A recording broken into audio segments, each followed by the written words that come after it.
So I mentioned to you guys earlier about using my development board here for automation, and you know, because my girlfriend had mentioned the dishwasher, and I kind of put my foot in the mouth by saying, hey, I could use Raspberry Pi and little Python coding, and I could probably run the dishwasher with one. And she said, oh, pretty much putting my money where my mouth is. So here I am. I've got my development board.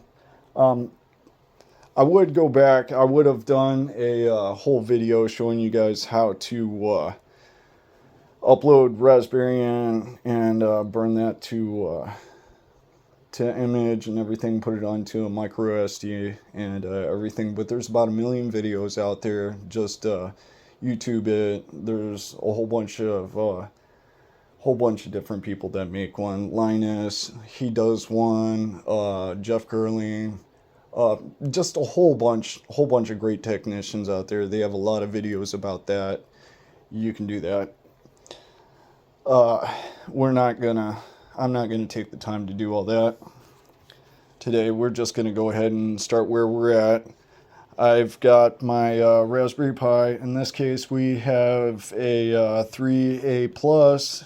Pretty much, it was the only one that I wasn't using. It was just hanging out.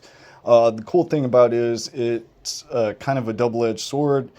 It has a low voltage requirement. The unfortunate thing is it can't really handle too much draw.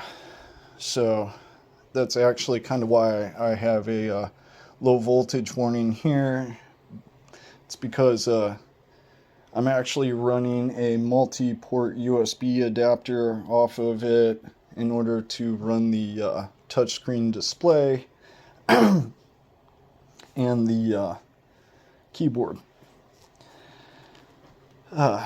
Because unfortunately, for whatever reason, I can't seem to get the heads-up keyboard to pop up on the touchscreen. I don't know, I might have to go in and code that. Details, I'll worry about that later. In fact, I may not even worry about it considering I'm only running a 32 gig chip in this. So my memory is kind of limited to pretty much the operating system, maybe a couple other extras, and that's just about it. But here, let me start explaining what I got going on here. As you can see, I have a 8-channel, looks like a Songle brand relay board. I got this off of Amazon a while back. It was recommended for Raspberry Pi. It's pretty much plug and play. It's awesome. As far as hooking it up goes, it's pretty straightforward.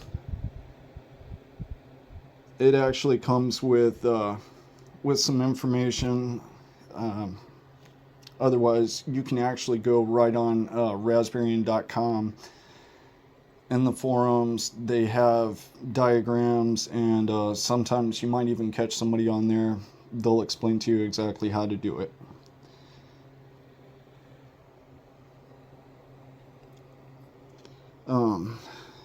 Let's see, as far as our power supply, typically I'd use something a little smaller, but this, what I had laying around, is just a run-of-the-mill adjustable digital output or digital readout power supply. Nothing special. It's just a 110 to low voltage DC. I think it's up to 60 volts DC. We don't really need all that today. I'm only running at 12.6, figure 12 and a half volts. That's merely because honestly, the lights that I'm using are actually for an automobile. I got these from like AutoZone or something like that. Same thing with actually most of these components here can be found at your local electronics or hardware store. Like, I don't know if you recognize this here. I'm actually running for the circuit to power the Raspberry Pi. I'm actually running the 12 and a half volts to a 12 volt I believe it's a 12 to 5 volt step down, and or